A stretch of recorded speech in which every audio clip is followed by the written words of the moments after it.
Morning student. मैं ममता शर्मा आदर्श बाल निकेतन उच्च माध्यमिक विद्यालय में हिंदी अध्यापिका आप सभी बच्चों का हिंदी ऑनलाइन क्लास में हार्दिक स्वागत करती हूँ। स्टूडेंट, आज हम अपनी पाठ्य पुस्तक क्षितिज के गद्य खंड से पाठ 2 का अध्ययन करेंगे, जिसका नाम है ल्हासा की ओर, जिसके लेखक हैं राहुल सांकृत्यायन। राहुल सांकृत्यायन ने ल्हासा की यात्रा की थी। उसमें किस प्रकार के रास्ते थे, वहाँ की क्या संस्कृति थी, इसके बारे में इस पाठ में हमें बताया है। पहले हम इस पाठ को पढ़ने से पहले हम उनका जीवन परिचय है वो पढ़ लेते हैं, क्योंकि उस दिन हमारी जो लाइट है उसकी इलेक्ट्रिसिटी प्रॉब्लम के कारण हमारी क्लास कंप्लीट नहीं हो पाई थी। आज हम उसको पुनः दोहरा लेते हैं ताकि आपको किसी भी प्रकार का कोई भी प्रकार की कोई दिक्कत नहीं हो। तो आप सभी अपनी बुक निकाल लीजिए। शुरू करते हैं हम राहुल सांकृत्यायन का जीवन परिचय। राहुल सांकृत्यायन का जन्म 1893 में उनके ननिहाल गांव 15 जिला आजमगढ़ उत्तर प्रदेश में हुआ। अब हमारा प्रश्न बन रहा है कि राहुल जी का जन्म कहाँ और कब हुआ। हम इसको अंडरलाइन करेंगे। राहुल सांकृत्यायन का जन्म सन 1893 में उनके ननिहाल गांव 15 जिला आजमगढ़ उत्तर प्रदेश में हुआ था। इसको हम अंडरलाइन कर लेंगे। ये अपना प्रश्न 1 नंबर के जो प्रश्न आते हैं उसमें हमसे लेखक का परिचय पूछा जाता है कि लेखक का जन्म कहाँ और कब हुआ, तो हम उसका उत्तर लिख सकते हैं। उनका पैतृक गांव कनेला था। उनका पैतृक गांव कौन सा था? कनेला था। इसको भी अंडरलाइन करेंगे कि उनका पैतृक गांव क्या था? कनेला था। और उनका मूल नाम केदार पांडे था। उनका मूल नाम क्या था? उनका मूल नाम था केदार पांडे। उनकी शिक्षा काशी, आगरा और लाहौर में हुई थी। उनकी राहुल जी की शिक्षा कहाँ हुई थी? काशी में, आगरा में और लाहौर में हुई। सन 1930 में उन्होंने श्रीलंका जाकर बौद्ध धर्म ग्रहण कर लिया। सन 1930 में वो श्रीलंका गए और वहाँ पर उन्होंने बौद्ध धर्म को ग्रहण कर लिया। तब से उनका नाम राहुल सांकृत्यायन हो गया। तब से उनका नाम क्या हो गया? राहुल सांकृत्यायन हो गया। कि जब वो श्रीलंका गए और वहाँ जाकर उन्होंने बौद्ध धर्म ग्रहण कर लिया था, तब से उनका नाम है वो राहुल सांकृत्यायन हो गया था। राहुल जी पाली, प्राकृत, अपभ्रंश, तिब्बती, चीनी, जापानी, रूसी सहित अनेक भाषाओं के जानकार थे। उन्हें महापंडित कहा जाता है। राहुल जी थे वो किस किस भाषा के जानकार थे? राहुल जी पाली के, प्राकृत के, अपभ्रंश के, तिब्बती के, चीनी की, जापानी के और रूसी सहित अनेक भाषाओं के जानकार थे। इस कारण उन्हें क्या कहा जाता था? उन्हें महापंडित कहा जाता था। सन 1963 में उनका देहांत हो गया। उनका देहांत कब हुआ? 1963 में। तो हमने स्टूडेंट जो ये भी एक पैराग्राफ पढ़ा है, इसमें से यदि राहुल जी का जीवन परिचय पूछा जाता है तब तो हमें ये सारी बात लिखनी पड़ेगी।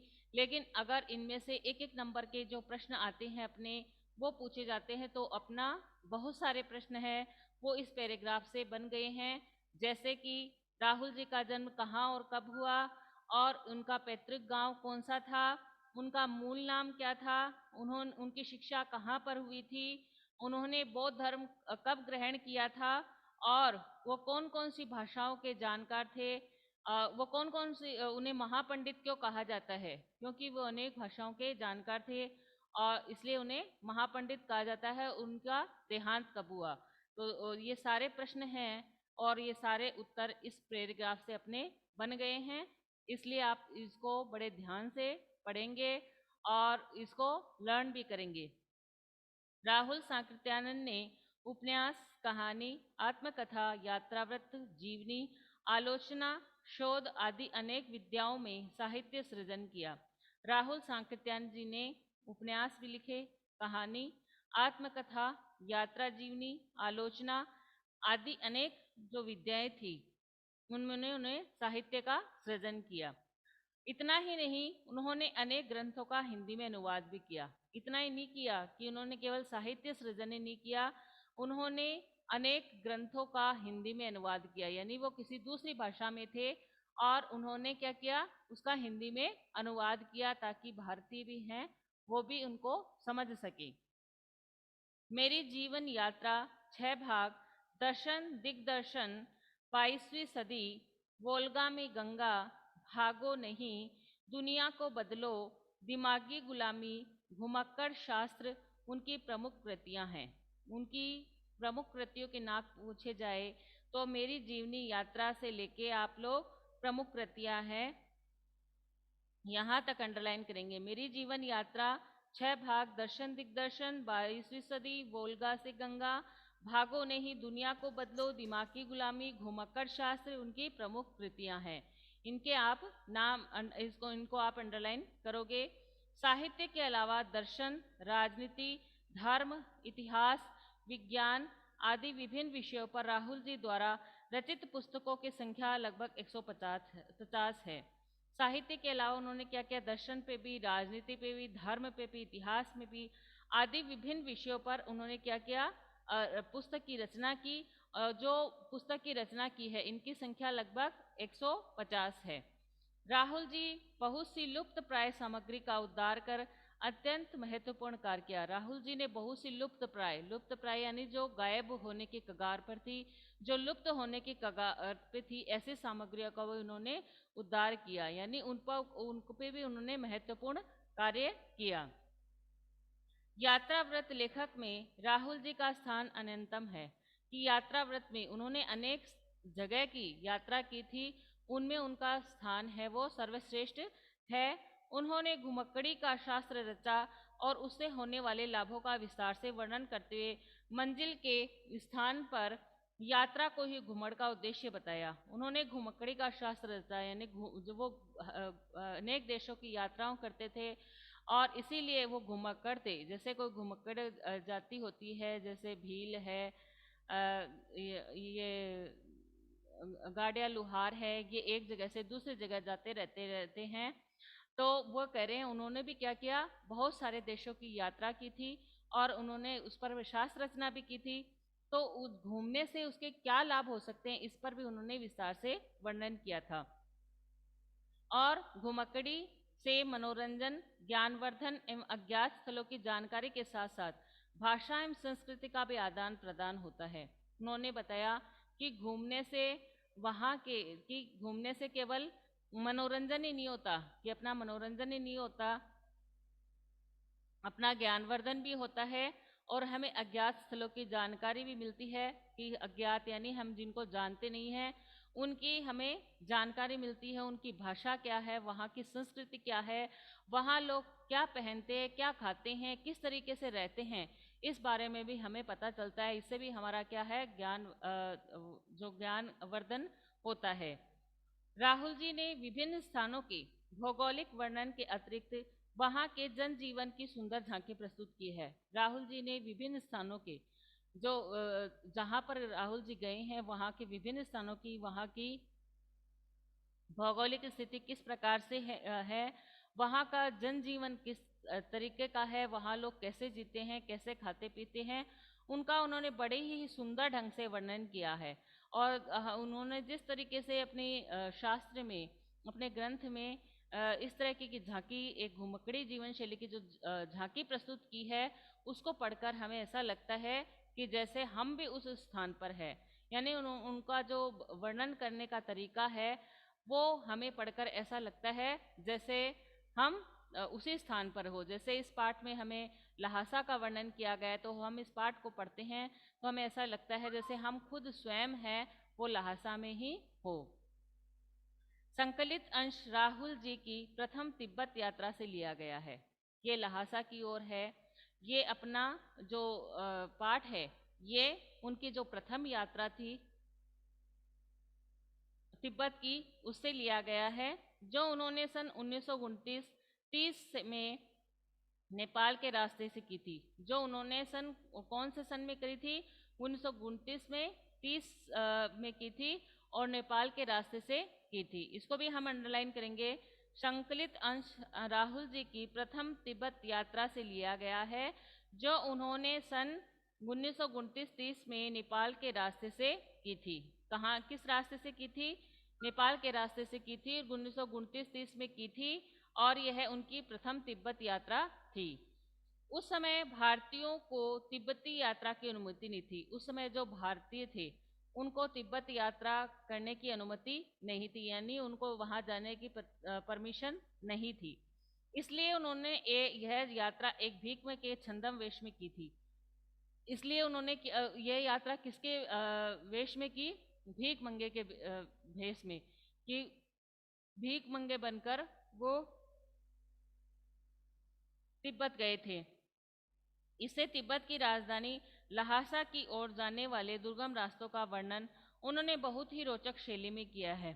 इसमें जो उनकी जो तिब्बत यात्रा है लहासा की, इसमें तिब्बत की राजधानी थी लहासा, तो उसमें लहासा की ओर जाने वाले कि जो लहासा है, जो तिब्बत की राजधानी है, उसमें जो दुर्गम रास्ते हैं उसका वर्णन उन्होंने बहुत ही रोचक ढंग से किया है।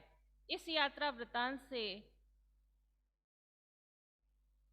हमें उस समय के तिब्बती समाज के बारे में भी जानकारी मिलती है। इस यात्रा वृत्तांत में हमें उस समय का जो तिब्बती समाज था वो कैसा था उसके बारे में भी जानकारी मिलती है। तिब्बत की राजधानी क्या थी? लहासा थी, और लेखक ने उन लहासा के जो दुर्गम रास्ते हैं, जो कठिन रास्ते हैं, उनका वर्णन बहुत ही रोचक शैली में किया है। और इस यात्रा वृत्तांत से हमें क्या मिलता है? उस समय के तिब्बती समाज के बारे में जानकारी मिलती है। इसको भी हम अंडरलाइन करेंगे। इस यात्रा वृत्तांत से हमें उस समय के तिब्बती समाज के बारे में भी जानकारी मिलती है कि लेखक ने जब लहासा की यात्रा की तो लहासा यात्रा में हमें क्या जानकारी मिलती है? तो इस यात्रा वृत्तांत से हमें उस समय के तिब्बती समाज के बारे में जानकारी मिलती है कि तिब्बती समाज था वो कैसा था, उनका रहन सहन क्या था, वो क्या खाते पीते थे, कैसे रहते थे, उनकी जीवन शैली किस प्रकार थी, वहाँ का भौगोलिक वातावरण क्या था, इस तरह की जानकारी है वो हमें मिलती है। अब हम पाठ पढ़ते हैं लहासा की ओर। वह नेपाल से तिब्बत जाने का मुख्य रास्ता है, और फरी कलिंगपोंग का रास्ता जब नहीं खुला था तो नेपाल ही नहीं हिंदुस्तान की भी चीजें उसी रास्ते तिब्बत जाया करती थी। वह व्यापारिक ही नहीं सैनिक रास्ता भी था, इसलिए जगह जगह फौजी चौकियां और किले बने हुए थे जिसमें कभी चीनी पलटन रहा करती थी। चीनी पलटन मतलब चीनी सेना। तो वह कह रहे हैं कि वह नेपाल से तिब्बत जाने का मुख्य रास्ता था, कि नेपाल से अगर हम तिब्बत जा रहे हैं तो वह लहासा है वो उसका मुख्य रास्ता था। और जो क्या था, जो कलिंगपो का रास्ता जब नहीं खुला था, कि फरी कलिंगपो एक जगह का नाम है कि जहाँ से जाने का वो रास्ता था वो तब वहाँ खुला नहीं था। और तो नेपाल ही नहीं हिंदुस्तान की भी चीज़ें इसी रास्ते से तिब्बत जाया करती। तो नेपाल की नहीं, जो हिंदुस्तान की भी जो चीज़ें जाया करती ना, हम चीज़ों का क्या करते हैं, आदान प्रदान करते हैं। हमें जो चीज़ चाहिए होती है हम विदेशों से वो मंगवा लेते हैं, और जो विदेशों में जो चीज़ चाहिए रहती है और हमारे पास उपलब्ध रहती है हम उसको निर्यात कर देते हैं। इसको बोलते हैं आयात करना, निर्यात करना। आयात हम कोई चीज़ मंगाते हैं उसको कहते हैं आयात, निर्यात हम जो किसी चीज़ को भेजते हैं उसको कहते हैं निर्यात करते हैं। तो उस समय नेपाल ही नहीं हिंदुस्तान की भी जो वो चीज़ें हैं जो निर्यात होती थी हिंदुस्तान से, वो इसी रास्ते तिब्बत जाया करती थी। वह व्यापारिक ही नहीं सैनिक रास्ता था, कि केवल व्यापारिक रास्ता नहीं था। व्यापारिक यानी जो व्यापार से संबंधित चीज़ें नहीं जाती थी केवल वहाँ से, वह सैनिक रास्ता था, यानी जो सैनिक थे वो भी उसी रास्ते से जाया करते थे। इसीलिए जगह जगह फौजी चौकी और किले बने हुए थे। इसीलिए क्या बने हुए थे? क्योंकि वह केवल व्यापारिक रास्ता नहीं था, सैनिक रास्ता था, इसीलिए वहाँ पर जगह जगह फौजी चौकियाँ और किले बने हुए थे, कि जो फौजी रहते हैं वहाँ उनकी चौकियाँ बनी थी और उनके किले बने हुए थे, जिसमें कभी चीनी पलटन रहा करती थी, जिसमें कभी चीनी पलटन थी वो रहा करती थी। आजकल बहुत से फौजी मकान गिर चुके हैं। आजकल क्या हुआ कि पहले जो फौजी के मकान बने हुए थे वो आजकल गिर चुके हैं। दुर्ग के किसी भाग में जहाँ किसानों ने अपना बसेरा बना लिया है वहाँ पर कुछ आबाद दिखाई पड़ते हैं। जो दुर्ग बने हुए थे, जहाँ पहले वो फौजी रहते थे, वहाँ पे क्या है, दुर्ग के किसी भाग में आज है, वहाँ पर किसानों ने अपना बसेरा बना लिया, यानी वो लोग वहाँ पर रहते हैं। और इसलिए वहाँ पर कुछ जो घर है वो आबाद दिखाई पड़ते हैं, यानी कुछ घर है वो आबाद दिखाई देते हैं क्योंकि वहाँ पर लोग रहते हैं। पहले हम यह इसको अंडरलाइन करेंगे। परी कलिंग पो का रास्ता जब नहीं खुला था तो नेपाल से नहीं, यहाँ से लेके और चीनी पलटन रहा करती थी, यहाँ तक अंडरलाइन करेंगे कि जब फरी कलिंग पो का रास्ता जब नहीं था तो हिंदुस्तान की किस रास्ते से चीज़ें जाया करती थी और वहाँ पर क्या बना हुआ था। तो यहाँ से पूरी बात आ जाएगी कि वहाँ नेपाल से नहीं, हिंदुस्तान की भी चीज़ें हैं वो इसी रास्ते तिब्बत जाया करती थी और वह व्यापार नहीं, सैनिक रास्ता भी था। वहाँ पर सैनिक चौकियाँ और किले बने हुए थे जिसमें चीनी पलटन रहा करती थी। ये यहाँ तक अंडरलाइन करेंगे। फिर आगे पढ़ते हैं। वहाँ घर कुछ आबाद दिखाई पड़ते हैं। ऐसा ही परित्यक्त एक चीनी किला है। परित्यक्त यानी त्यागा हुआ, जिसको त्याग दिया, कि ऐसा ही एक परित्यक्त जो त्यागा हुआ एक चीनी किला है। चीनी किला वहाँ बना है। हम वहाँ चाय पीने के लिए ठहरे। वहाँ पर लेखक थे वो किस लिए ठहरे? चाय पीने के लिए। तिब्बत में यात्रियों के लिए बहुत सी तकलीफें भी हैं कि तिब्बत की यात्रा करते हैं तो उस यात्रा में जो यात्रा करने वाले यात्री हैं उनके लिए बहुत सी तकलीफें भी हैं, यानी उनके लिए बहुत से कष्ट भी हैं और कुछ आराम की बातें भी है कि कुछ यात्रा करने में कुछ कष्ट भी होता है तो कुछ आराम भी होता है, यानी आराम और कष्ट दोनों दोनों ही बातें हैं उसमें तिब्बत की यात्रा करने में। वहाँ जाति पाति छुआछूत का सवाल ही नहीं है। वहाँ कुछ अच्छी बात क्या है कि वहाँ कोई जाति पाति और छुआछूत का सवाल ही नहीं है और न ही औरतें पर्दा ही करती है, न ही वहाँ की जो औरतें हैं पर्दा कर रहे हैं, मतलब घूंघट नहीं निकालती। ना वहाँ कोई जाति पाति है, ना कोई छुआछूत का कोई असर है वहाँ पे, ना ही औरतें हैं वो पर्दा करती है। पर्दा करने से मतलब है घूंघट निकालती है, ना ही वो घूंघट निकालती है। बहुत निम्न श्रेणी के भीखमंगों को लोग चोरी के डर से घर के भीतर नहीं आने देते। बहुत ही निम्न श्रेणी के, यानी बहुत ही जो एकदम से निम्न हैं, जो एकदम ही नीचे विचारों वाले हैं, बहुत ही निम्न श्रेणी के हैं, उन भीखमंगों को लोग है वो किस डर से कि ये घर में चोरी न कर ले, इसलिए वो उनको भीतर नहीं आने देते, घर के भीतर नहीं आने देते। नहीं तो आप बिल्कुल घर के भीतर चले जा सकते हैं। अगर आप भीख मंगे नहीं हैं तो आप घर के बिल्कुल अंदर जा सकते हैं। वहाँ की अच्छी बात क्या है कि आप चाहे परिचित मत हो लेकिन आप उसके घर के अंदर तक जा सकते हैं, बशर्ते आप बहुत ही निम्न श्रेणी के यानी बहुत ही नीचे भीख मंगे नहीं हो, क्योंकि उनसे तो क्या डर रहता है कि चोरी का डर रहता है कि ये घर में चोरी कर लेंगे और बाकी के लोगों को वो घर के अंदर तक आने देते हैं। आप चाहे आप बिल्कुल अपरिचित हो, चाहे आप उनको आप जानते ही नहीं हो, आप उनके लिए बिल्कुल अपरिचित हो, आप एक दूसरे को जानते ही नहीं हो, लेकिन वो ये नहीं पूछेंगे कि मैं आपको जानता नहीं हूँ, आप मेरे घर के अंदर नहीं आएंगे। वो एकदम चाहे आप अपरिचित हो आप उसके घर के अंदर तक जा सकते हैं। तब भी घर की बहू या सासू को अपनी झोली में से चाय दे सकते हैं। तब भी जो घर की कोई बहू रहो या सास रहो वो आप अपनी झोली में से उनको चाय दे सकते हैं। वह आपके लिए उसे पका देगी। आप जब चाय दोगे तो क्या करेगी, वह आपको उसके लिए पका देगी, यानी चाय बना के तैयार कर देगी। मक्खन और सोडा नमक दे दीजिए।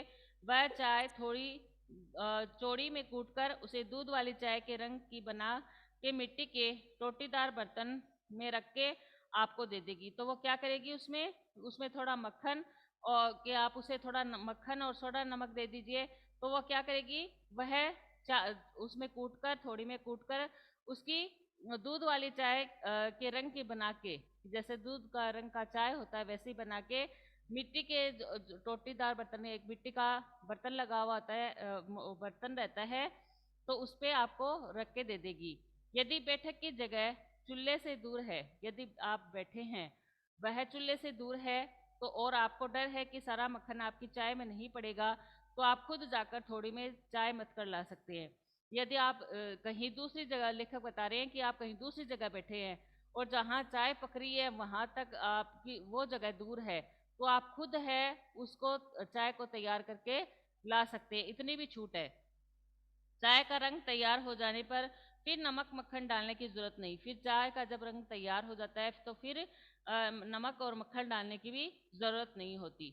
अब हमने जो ये पैराग्राफ बना, इसमें से अपना यह प्रश्न बन रहा है कि तिब्बत में कुछ अच्छी और बुरी बात क्या थी। तो नहीं, तिब्बत में यात्रियों के लिए बहुत से तकलीफें और आराम की बात क्या थी, तो हम यहाँ से अंडरलाइन करेंगे। वहाँ जाति पाति छुआछूत का सवाल ही नहीं, यहाँ से लेके फिर नमक मक्खन में डालने की जरूरत होती है, यहाँ तक इसको अंडरलाइन कर लेंगे कि तिब्बत में कुछ तकलीफ और कुछ आराम की बातें क्या थी, कि तिब्बत में यात्रियों के लिए क्या तकलीफ की बातें थी और कुछ आराम की बातें थी। तो हम इसको मक्खन डालने की जरूरत नहीं है, यहाँ तक इसको अंडरलाइन कर लेंगे। आगे बढ़ते हैं। परित्यक्त चीनी किले से जब हम चलने लगे तो एक आदमी राहीदारी मांगने आया, कि जब वो परित्यक्त किला था उसे हम जब चलने लगे, कि उसे हम चलने लगे तो एक आदमी राहीदारी मांगने आया, कि एक आदमी है वो राहीदारी मांगने आया। हमने वह दोनों चिट्ठी उसे दे दी। शायद उसी दिन हम थोड़ला के पहले के आखिरी गांव में पहुंच गए। तो हमने कि वो जो लेखक थे राहुल जी, उन्होंने उसको एक चिट दे दी और शायद उसी दिन हम थोड़ला के पहले के आखिरी गांव में पहुंच गए थे। थोड़ला एक जगह का नाम है। तो वो कह रहे हैं कि पहले के जो वहाँ का जो आखिरी गांव था मैं वहाँ पे पहुंच गए थे।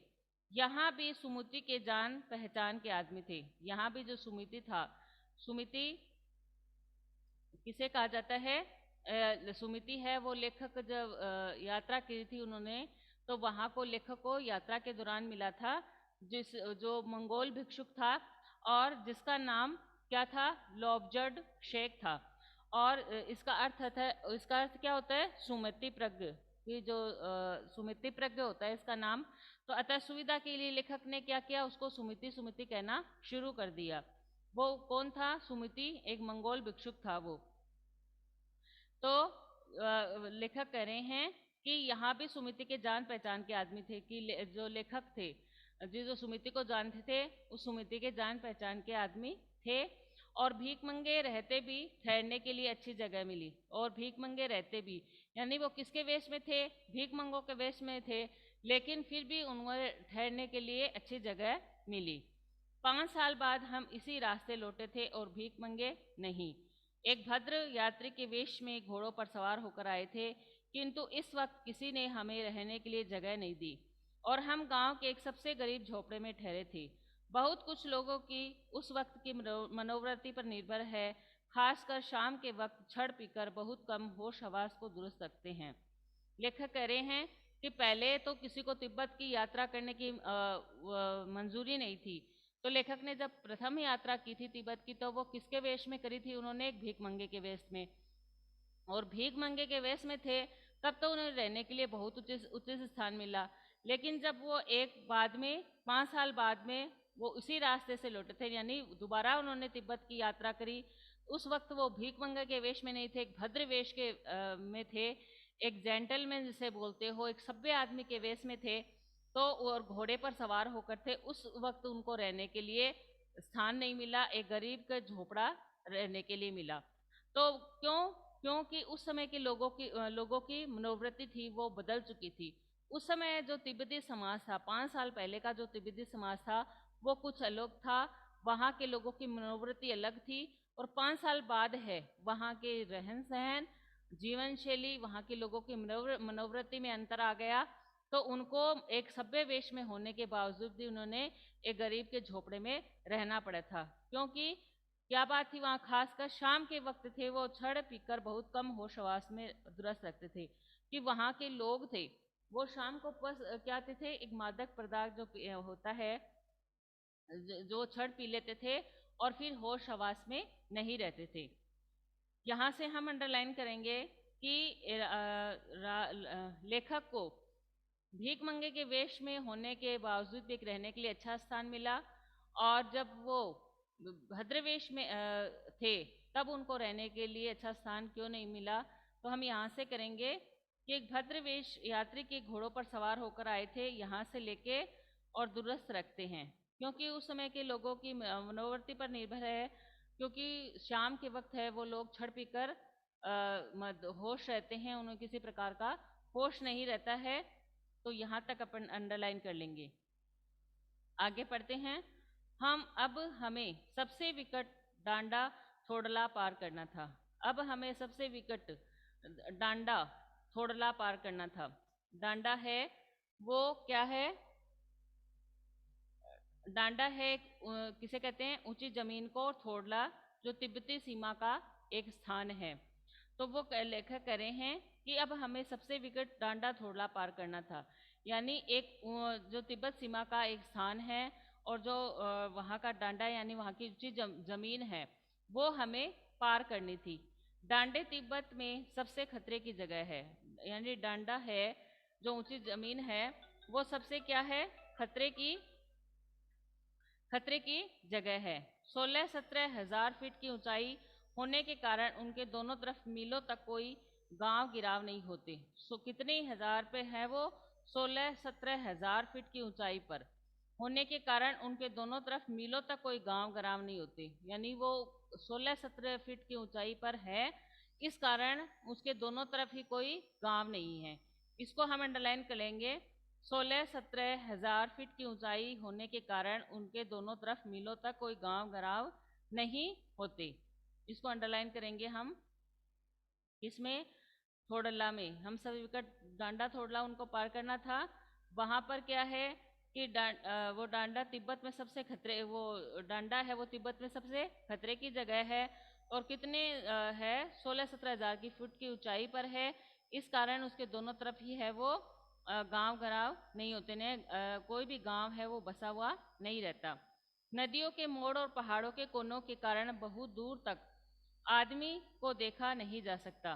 कि नदियों के मोड़, कि वहां पर नदियों के बहुत सारे मोड़ हैं और जो पहाड़ों को कोनों के कारण, और पहाड़ है वो फैले हुए हैं, उनके कोने हैं, इस कारण बहुत दूर तक आदमी को देखा ही नहीं जा सकता। कि आदमी है उनको वहां तक दूर तक देखा ही नहीं जा सकता।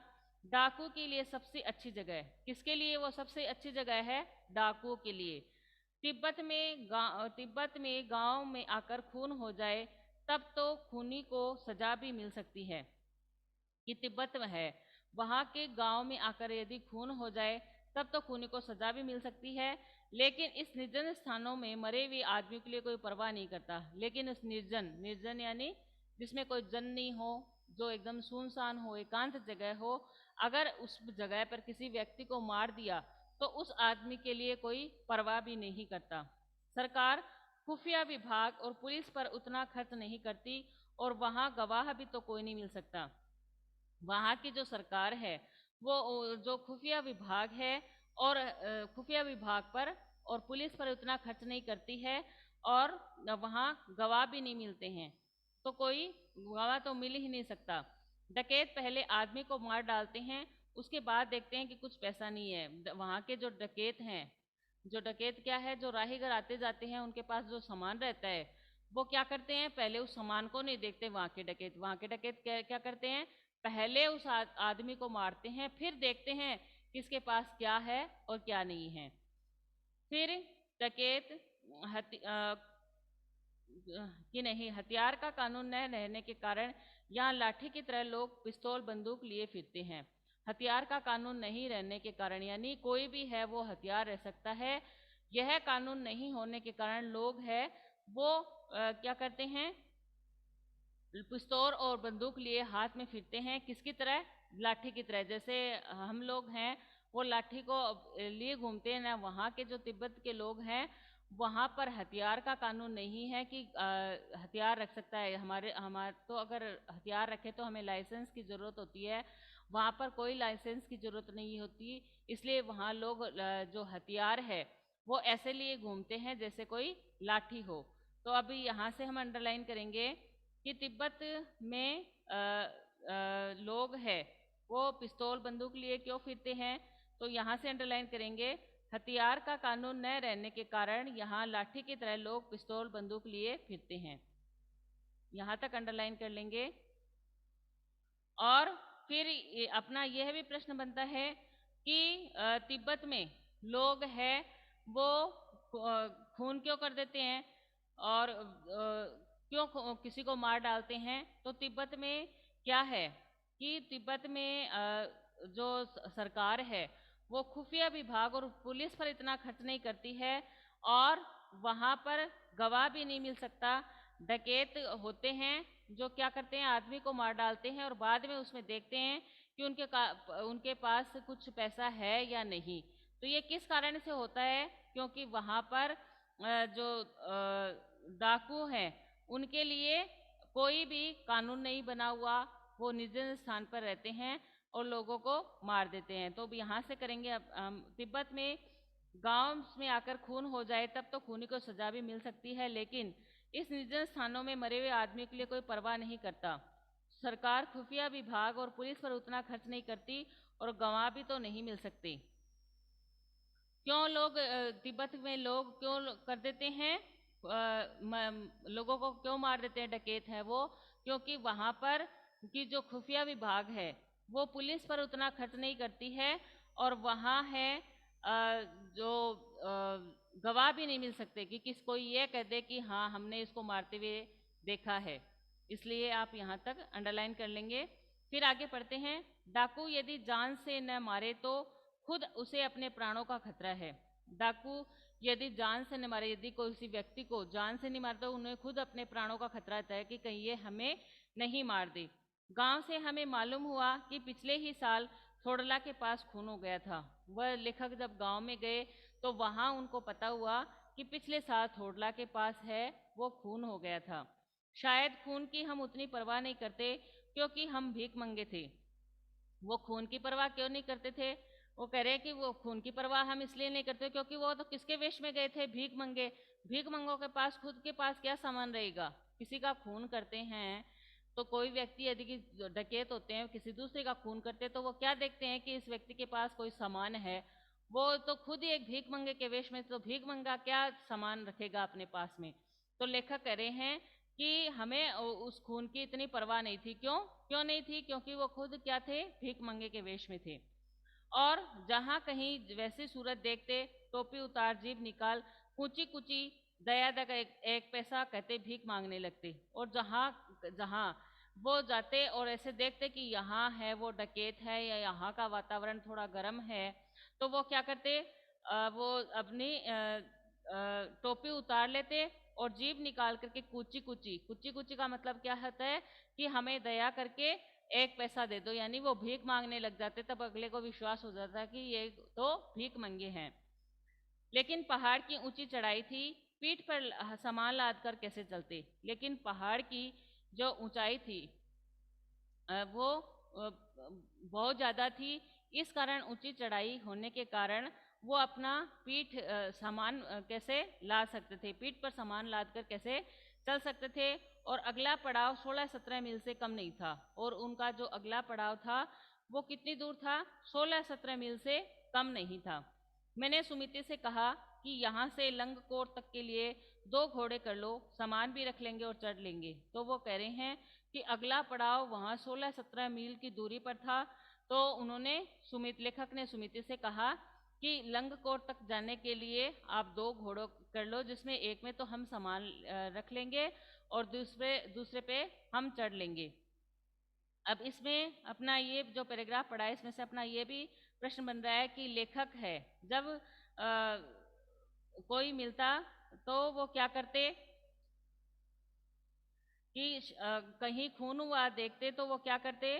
तो वो यहाँ से करेंगे, खून की हम उतनी परवाह नहीं करते क्योंकि हम भीख मंगे थे और कहीं वैसी सूरत देखते तो क्या करते? वो लेखक टोपी उतार जीभ निकाल कुची कुची दया दया एक पैसा कहते भीख मांगने लगते। जब वो लेखक है वो बोला, वो प्रश्न अपना बन रहा है कि जब लेखक है जब खूनी अवस्था को देखते या ऐसे वैसी स्थिति देखते तो क्या करने लग जाते? तो लेखक क्या करते?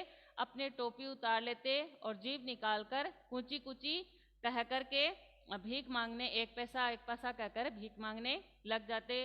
तो स्टूडेंट, आज हम अपनी पाठ्य पुस्तक क्षितिज के से पाठ 2 के फर्स्ट भाग का हमने अध्ययन कर लिया है। अब हम इसके जो सेकंड भाग है वो कल पढ़ेंगे। इसमें आपको कोई बात समझ में नहीं आई हो तो आप मेरे से पूछ सकते हैं। किसी को कुछ पूछना है क्या? किसी को कोई पूछना हो तो बता दीजिए। और आप सभी को पता होगा कि आपके फर्स्ट यूनिट टेस्ट हैं वो अब 22 तारीख से हैं, तो आप सभी लोग उसकी तैयारी करेंगे। मैं आपको इसका फर्स्ट चैप्टर है वो दूंगी। आप फर्स्ट चैप्टर को अच्छी तरह से रीड करेंगे, क्योंकि प्रश्न है वो 10 बहुविकल्पी आएंगे और 4 है वो बड़े आएंगे। तो बहुविकल्पी आएंगे तो जो आप बहुविकल्पीय प्रश्नों के लिए जब पूरा चैप्टर बड़े ध्यान से पढ़ेंगे तभी आप उनको कर पाएंगे। इसलिए मेरा आप लोगों से रिक्वेस्ट है, निवेदन है, करबद्ध प्रार्थना है कि आप चैप्टर को बड़े ध्यान से पढ़िएगा। Thank you. Have a nice day.